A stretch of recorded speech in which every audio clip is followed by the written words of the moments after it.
Welcome to the Wavereport. We have a very important guest on today, Mr. J. Lim. Introduce yourself.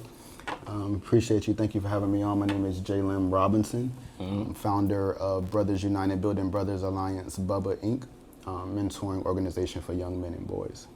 So I do want to ask you, first, thank you for coming on, because you're very busy. You're just out here, man. You're very busy building up young men. How did that come about? Well, I was working, make a long story short, I was working in a school, and a partner of mine and myself were called to a classroom by a teacher who had a whole bunch of fourth grade black boys, and she didn't know what to do with them, so we were just supposed to talk to them. When we got there, she called them offenders, and I kind of felt some kind of way. I kind of got a little bit offended. So I was like, all right, boys, let's go. We're going to talk. So we talked about life, talked about what they wanted to do. And then I was like, maybe we might need to do this on a larger scale. We might need to do this more than once. And from there, it really birthed from there. And now we've gone to monthly programs, monthly events, different connections and partnerships with different people. So it's really grown since then. Y'all have been active for a while. How many? 2014. Years. It's been 2014. So about 6 years. 6 years? If that's the right Yeah, math. just about. I've been to a couple of your events. Man. First of all, you are an on-time person, which I love, because Good. a lot of, I ain't gonna say too much. It's a struggle. It's a struggle. And I do see you actively engaging with them, and they do listen. When they first came in, so when you first started, what were the obstacles you were facing? Because I know as a young black boy how it can be when you're in something structured, when you've had no structure. Mm-hmm. So how was it when y'all first started out? So we really have a different approach. It's funny that you say structure, because one of the things that, I pride myself on is letting the boys, be who they are. Because if you don't let them be who they are first, then you're not going to be able to do nothing with them. So I don't even hit them across the head with structure immediately. It's like, let me get to know you, what you like to do, and that's how we build the relationship. I think the biggest struggle was getting more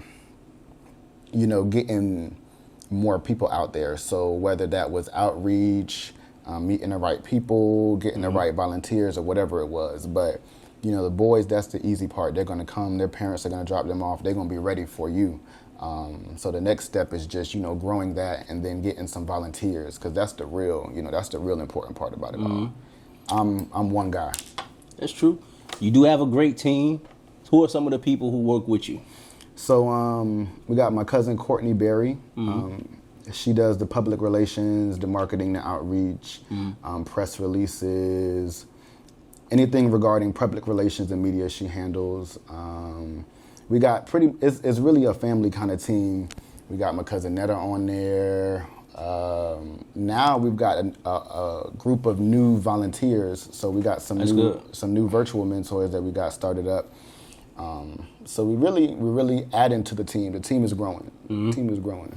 Small team, but it's growing. Yeah. How do you get them to understand their place in America as young black men? And are they responsive to what you're saying? You and your team are telling them, trying to educate them on. I try to do more showing than telling, because they're not going to listen to much of what you're going to say. And nobody likes to be talked to. So you can't go in there, black men are supposed to be this, supposed to be that, this what you need to be, this what you need to do.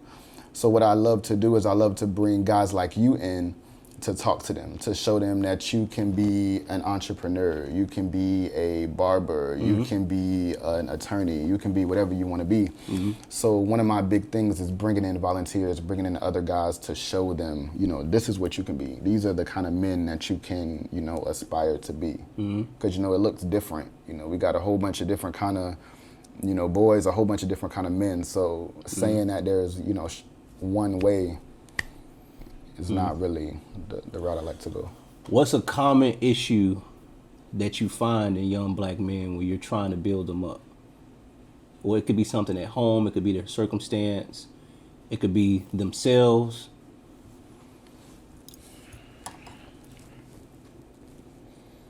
Because each of them are obviously different. Mm-hmm.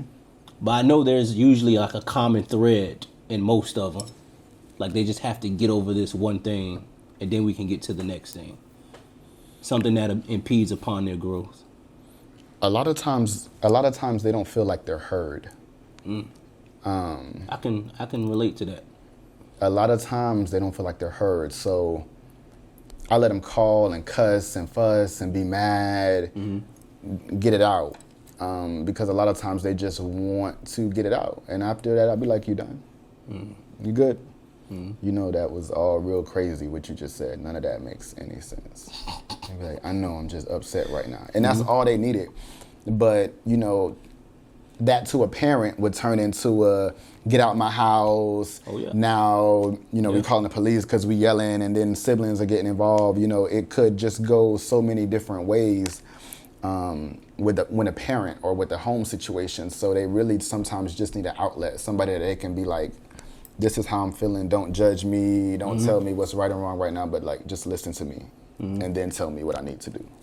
Were you the same way growing up? Were you somebody that you just felt like you weren't getting heard? I think coming up, I had a good support system, so to say. You know, with my mother and, you know, my grandmother, my uncles, you know, my family, we're really tight.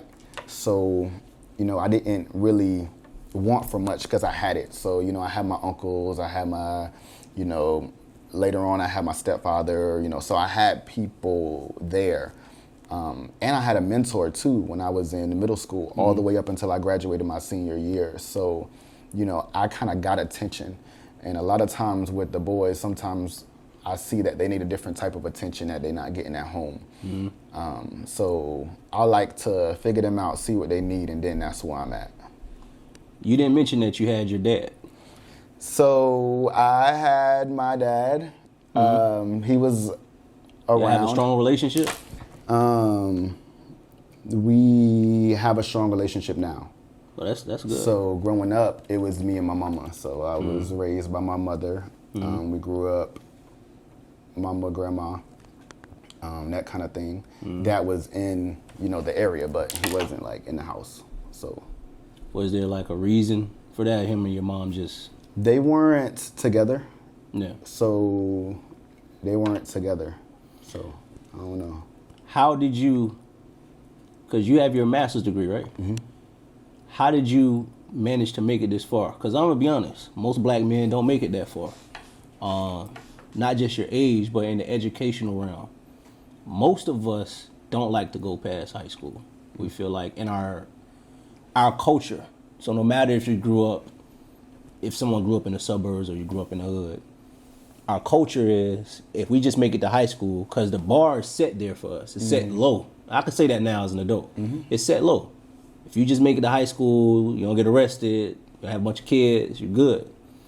And I think our parents and our guardians, that's probably what they knew, because a lot of them, at least in my family, I was the first person to go to college, not to graduate, to go.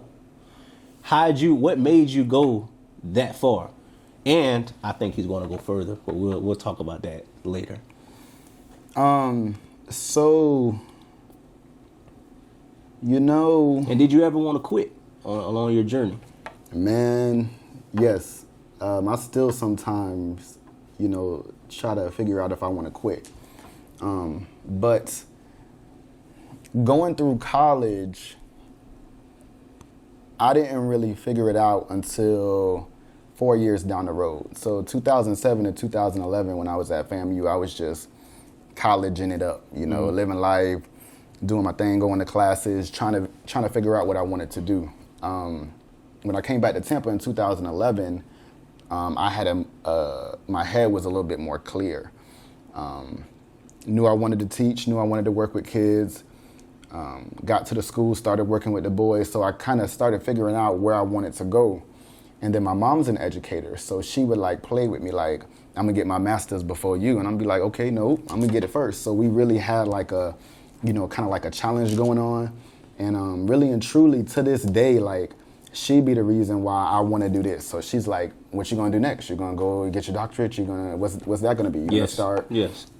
So she be, you know, she really be on me. So you know, had it not been for her, I probably would have, you know, at FAM, you know, it would have been a wrap. And but I saw, you know, I had people to keep me on the right path. Your mom was an educator. Was that your main inspiration for wanting to get into education? Man, I didn't want to, this was never on my agenda. It's funny how God works, huh? Real funny. I wanted to be a lawyer in high school. I didn't start wanting to teach until I got to FAMU. Pharmacy didn't work, cardiopulmonary science didn't work, so I took up religion and philosophy. I needed some humanities courses, so I was like, oh, philosophy and education sounds cool.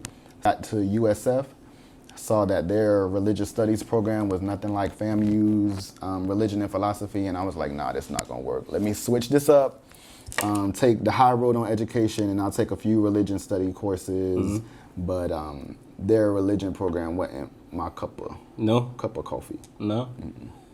Do you enjoy teaching? Yes. And the people that you're around, the people that you have worked with, from your perspective, do they love teaching? Most of them? Or are they there, for your opinion, like the wrong reason? Most of them, I can say, love teaching. I've happened to be in some good places. I've worked in some, different places. But even in those different places, a majority of the people, okay, so I thought about a couple schools. In my last 5 years where I've been, the people, the surroundings, they've really been for the kids. I've seen other situations. And sometimes it's just, they don't know what to do with the kids. So that turns into referrals, suspensions, and records and all that other stuff. So, I love kids, I love teaching, but you don't understand him, so now he's suspended, and it wasn't no real reason, but just because you couldn't figure out how to have a conversation with him. So it really is layered. It's layered. Yeah. It's really layered. How much does politics play a role in education? Oh, a big role. Explain as best you can without. So politics.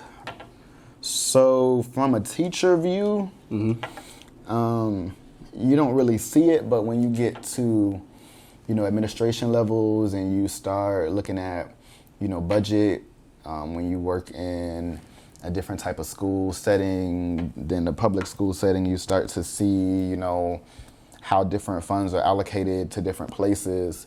So it's more political than you would even think. But to sum it up, I would say politicians make the decisions, the state policies and decisions ultimately. Day to day, it's not really political because the teachers are in the classroom doing the real work. But when it comes to statute standards, what the kids are supposed to do, what they got to pass to graduate, what they got to, do to get to the next level, that's politics, and who's in office and who's in that seat and what they know. And usually they don't really know much. Going back to BUBBA, the impact that you've had on their lives, you and your team. Have you had people, because we do a lot talk about the successes of people's companies, the organizations, nonprofits alike. What obstacles have you faced growing BUBBA or getting out there? Because you are a black man and you are the leader. There's nothing wrong saying you're the leader. I know you're a humble guy. I know you give a lot of props to your team. You do have a great team. But it wouldn't have started if it wasn't for you. And nothing works without people having the same passion and fervor next to you as you grow on your journey, you know. But I do know what it's like to be a black man and you want to do things and you feel like there are unnecessary things in the way outside of my character and my morale, and you can look at my resume, I'm educated.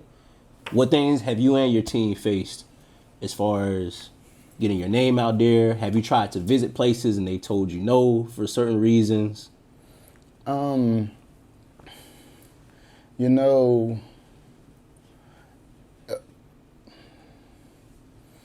I think, you know, we've gone for things that we haven't received. We've gone for, you know, grants that we haven't received or qualified for.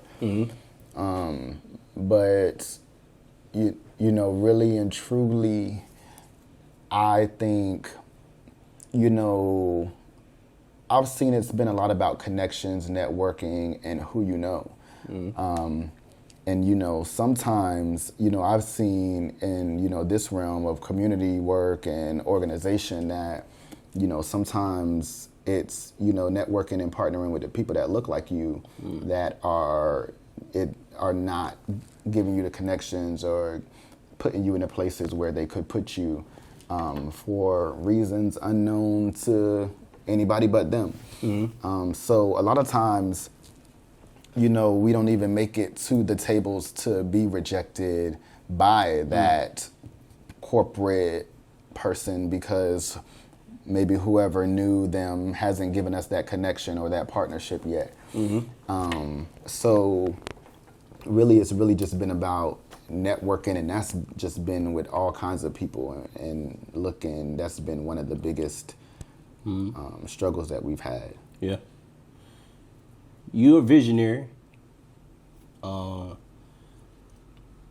Cause I didn't know about BUBBA until I don't know if you messaged me. Maybe it was after, cause you asked, did I Queen, my sister? Maybe it was after that, or something. It was something of the sort. And I was like, "How you know my sister?" And you were like, "Oh, I did host." I was like, "Oh yeah, my sister did host." But I didn't know about BUBBA because you said it's kind of been in the process since 2014. Was there something that happened that got it more into like the community spotlight? Because I'm honest, I'm skeptical of things. I'm a natural skeptic. And I was like, you were like, yeah, you should come down. Because people say that just leisurely. Like, yeah, just come and hang around. I'm like, I don't know if this man's serious, man. I don't know what they're doing. But I do take my sister's word. So I was like, you know, J-Lim? And because she know me. She know how I am. She know how I react. She was like, man, he's a very good dude. She was like, I wouldn't lie. And she wouldn't. So when I came, I was like, man, this is pretty organized. I'm all about like organization, edifying the brothers. And then when I came, the first time I came, I was like, how does he, I didn't know that you were an educator. So I was like, how does he kind of manage these? Because they were kind of doing their own thing. You didn't have them like, everybody's just doing this one thing at one time. You didn't have people like raising their hands. You know, people just openly speak. I was like, he kind of have to be an educator because he just managing it. You kind of laid back too. You're not very forceful. I don't think people respond to that anyway. But how did it become? I think now it's become more of a prevalent thing, and that people look forward to. And y'all do different things. Y'all play basketball. And I think variety is definitely helpful. You know, if you keep doing necessary. The same, yeah. But how did that happen, man? How'd you or y'all, your team, plan for such variety and doing things? Because that's a creative aspect that's underrated. When you're like, hey, we're gonna play basketball, or we're gonna watch a movie, or we're gonna go to the library and we're gonna chop it up. Did that come from you, or did it come from y'all just pre-planning? Yeah, we kind of just, I don't want to say, you know, it came from me, but, you know, I'm working with the boys all day, every day at the school, so they talk to me. I know what they like to do. I know what they don't like to do.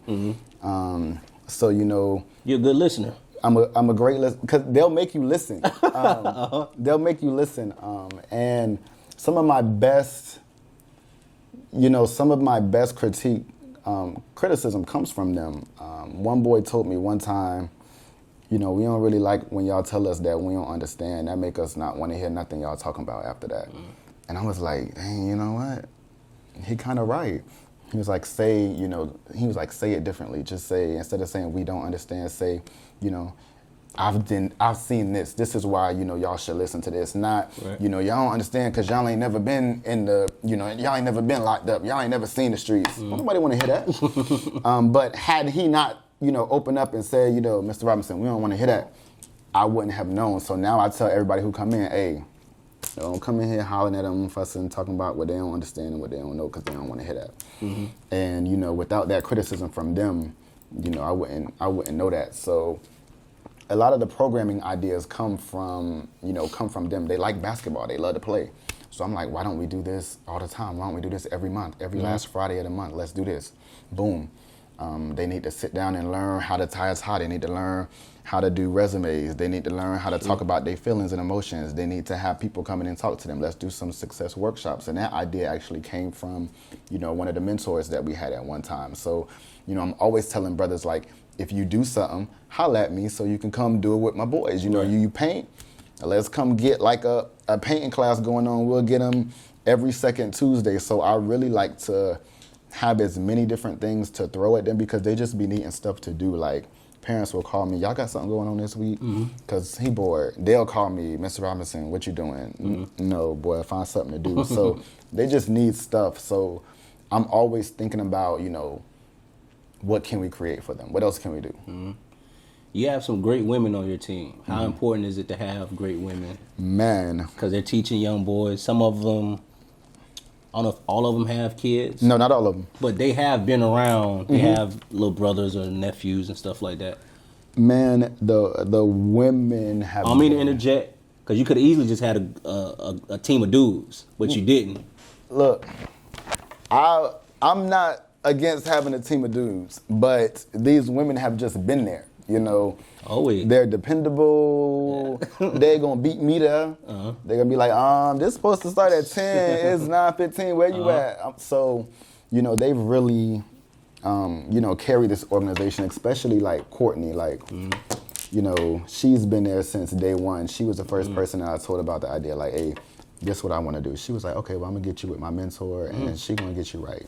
We had sat down with our mentor, and, that's when we planned Father to Son Crucial Conversations that we've been doing now for 6 years. So, that was 2 women that sat down with me and said, okay, this is what you need to do, because y'all men need to talk about this. Y'all need to da-da-da, so get them to do this. Some stuff comes from my mom. She's like, y'all need to do what so-and-so did. You need to do this. You need to call them, da-da-da. Put a spreadsheet together and do this. So really, I'm listening to what people are, pouring into me, feeding into me, the boys, my volunteers, my mentors, because I don't have all the answers, but I know how to make it work for the boys. So that's real. That's real. Well, one kid, right? All the kids that you've had a part of your nonprofit organization, all the kids that you've ran across, that you are directly or indirectly a mentor to, along with your team, all of them have progressed in some fashion or grown. I do want you to say this on camera because kids, they leech on. What is one kid that you're, I wouldn't say the most proud of, but you've seen them come from when you first seen them to now, and you're happy that they've grown to that extent? Man, do you know how many? Because some of them, hey, I see some. How many kids I got? Some of them, I can this he kind of he wild, but Man, he real. I got so many, really and truly so many. I can't even really. I can think of one only. The one that I'm thinking about is only because it's the most recent. Because I just got off the phone with him less than 12 hours ago. So he's fresh in my head. But I could list, a ton. List them. I mean, we got one that just, not even one, we got a couple that just graduated, Well, congratulations, man. Congratulations, for real. Jonathan. We got juniors coming up, so they about to graduate. I got boys that when I started teaching in my 7th graders, they about to graduate this year. Salute to y'all. So, and you keep know, going. they've grown, man. I really could just keep going, but the one, man, he's a trip. He's a trip. They usually are. He's a trip, but he's grown because he's the one that I let vent the most, because he just wants to get it out. He's just, you know, sometimes he just be angry, and it really don't even be anger. He just be needing to get it out. But last night, you know, he was upset about his grades. Mm-hmm. You know, when I first got him, you know, he wasn't caring about his grades. He didn't care. He wasn't worried about it. But since we've been working together, I've been on his head, you know, what's up with this geometry? What's up with this English? You know, I've been contacting his teachers. They've been sending me text messages. Mm-hmm. So he got his grade, and he was a little upset about it because, you know, he didn't get what he wanted, but he got what he deserved. Mm-hmm. So, you know, he hot with the teacher. She this, she that. She gave me this, da-da-da-da-da-da-da. So I'm letting him go off, you know, da-da-da. I'm trying not to, you know, break it to him yet. Yeah. But, you know, I got to break it to him eventually, like, hey, man. Mm-hmm. But I'm letting him go. So, you know, at the end of the conversation, I'm like, you done? Mm-hmm. He's like, yeah, I'm just angry. I'm just upset. I'm like, I understand, but I know you're going to be very upset with what I'm about to say, but I'm going to say it. Okay, what? So I'm like, you know, she couldn't grade what you ain't turned in. So I just gave him, the, you know, keep it real, you know, a rundown.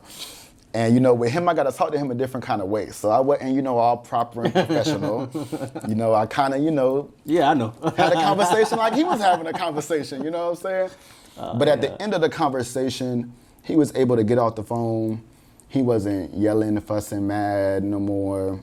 You know, he tried to get off the phone with an attitude, but I was like, huh? I can't hear you. You know, I wouldn't let him hang up the phone with an attitude. But, you know, at one point in time, you know, he was up here, and I won't even say on camera some of the stuff, you know, he was dealing with. Mm-hmm. But now, you know, he's grown over a course of a couple months. This hasn't even been like, you know, years of being in the program. You know, just a little bit of extra attention, just a little bit of, you know, giving him a little bit of an outlet, a little bit something else of what he likes to do really has made a difference in him. And, you know, that's been really, really good to see. So that's good. Yeah. That's good, man. And one of my homies actually is a barber. He let him cut his hair in his shop. Oh, really? So he was in there, you know, cutting hair. So he was, you know, he was loving that. So that's where, you know, the volunteers and the mentors come in, because I don't got no shop. I ain't no barber. That's true. And that's why I really, really be needing, you know, volunteers and guys to chip in and that's empowering, man. Be a part of the mission. That's empowering. I'll end it like this. I'll try not to end it on a sour note, but you're going to turn it into something positive. George Floyd, Ahmaud Arbery, I can go back until the beginning of time with innocent black men getting killed at the hands of law enforcement, primarily, publicly at that. Firstly, how do you feel, your honest feelings as a black man? And then secondly, how do you convey what's happening to the boys that you're building up?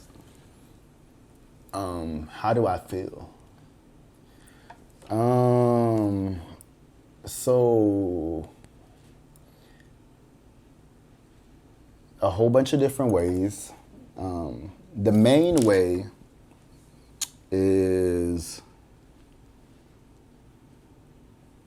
kind of like confused, kind of, sort of. I'm real emotional, first of all. So the minute I turn on the news and see someone, you know, another brother you would think it's my dad, my brother, I just go into a full panic attack already. But then just all the history behind it, the fact that it's, you know, 2020, mm-hmm. The fact that we, you know, had this conversation with that Ahmaud, that was ridiculous. Not any less ridiculous or more ridiculous than the others, but mm-hmm. it's all ridiculous. But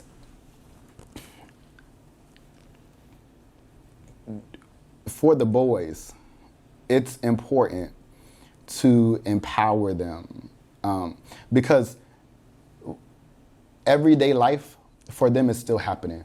So they're still going to school. They're still at home with their parents. They still got crazy situations going on at home. So while all of this systematic foolishness and lynching still is going on, they still have to be developed, because they're still going to go out into this crazy world. True. So, we really still got to feed them something, and trying to figure out what to feed them is essential, because you don't want to feed them hate and anger and bitterness, because then they're going to be bitter and angry and hateful. Yeah. But you want to feed them knowledge. You want them to be well aware of what's going on, what they're up against, right. What happens. My mama used to tell me when I used to get out of the car, every time she dropped me off the mall, they lock little black boys like you up, so don't go in there and steal nothing. Like, they need to know what's real. Mm-hmm. But they also need to know that I'm gonna put as much in you as I can, so that when you do go out there with them fools, you're educated. You got a skill. You can communicate. You know what to do. You know how to express yourself. So in the midst of all of this, we still got to figure out how to pour some joy and love into them somehow, some way. Mm-hmm. And not even them, but each other, because we can pour it into them, but then they go home with the foolishness. Mamas and daddies going crazy. Right. Whatever that living situation may be, crazy. So we still have to find a way to pour something good into them. What are some solutions, in your opinion? Because we all think we're right, especially you on social media. Everybody's an expert. What are some things you would like to see? Maybe not in your generation, maybe not in our generation, but for the generation coming up behind us, as far as solidarity, as far as true policing, as far as us protecting our own community and being mindful of each other. What are some things you like to see?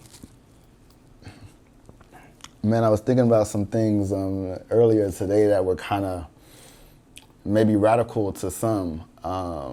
But fine. When you say policing, I was really thinking about what that would look like. Mm-hmm.